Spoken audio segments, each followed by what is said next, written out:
essentially what people are being asked to do, what power plants are being asked to do is move from just using what might be the best control method to using every available control method.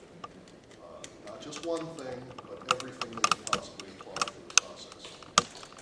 And this would be essentially the way to get to a 90% plus mercury reduction. Other questions about clean air? Recently in the paper, Senator, there was an article saying that as the coal-burning power plants begin to use the scrubbers, they then rinse or wash the filters and scrubbers, and so the pollutants that come out of, that are kept out of the air end up in the water.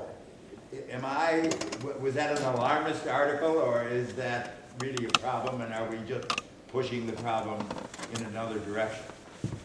I don't know, but it's very alarming for you to say that, so I will look into it and I'll find out and I'll get you an answer. So if you give Jess Bassler, my chief of staff, if you give him your email or phone number, Right. I'll research it and get you an answer. Thank Now, you. we did work with a company in Milton, New York City Electric and Gas about 10 years ago to get a grant from the U.S. Energy Department to turn the byproduct from their smokestack ash pile essentially into gypsum, which can then be converted into drywall or construction material. We do that in New York. I met with a company that was working on that.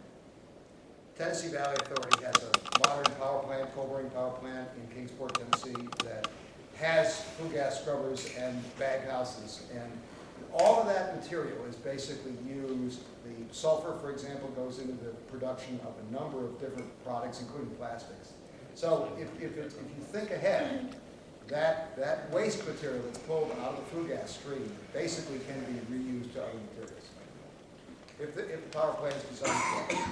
And then is it important that the legislation and regulation that is being discussed make sure that happens rather than just washing the scrubbers and dumping it into the river?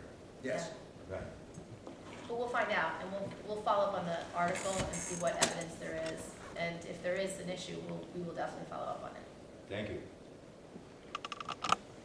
Senator Gillibrand, do you have any hope that Congress will provide this nation with something that we can tell Copenhagen we're doing in December? Well, that's what Senator Boxer, at least for our committee, she wants everything out of our committee by Copenhagen. I think the other committees have the same goal. So we won't necessarily have a merged bill or a voted on bill, but I think we'll have perhaps pieces of a bill that can at least be debated, at least be offered. That's her ambition. I think we can get there. Our committee is very eager to work and get this done. We already put out our overarching guidelines about what we want in our bill. We're going to start committee hearings. I think we just started them this week actually, so we'll be continuing them over the next couple of weeks, and then we'll start doing the markup. So I think we'll be on time for Copenhagen. I don't know if the other committees will. Speaking of on time. Yeah. I'm sorry, but you get there. Well, I just want to thank you guys for coming out today. I want to thank you guys for working with my staff. These guys have been working with my staff for the last 6 months, and they're so appreciative of your time and expertise. They really are. And our pleasure. I hope they feel the same. They really do. They really do. You know, a lot of my staff came from my congressional office, particularly that we work with, and so we've represented this region for a while now, and these are issues that are very near and dear to us, and we really care about them. So having your expertise at our fingertips is so valuable. So I just want to thank you for that advocacy. Happy to help. And thank you for all the research. You know, just the research and analysis. You're able to keep our staff up to speed very quickly, and it's really valuable to me. And I just want to thank you. Thank you, Senator. Thanks for coming out. Thank you. Thank you.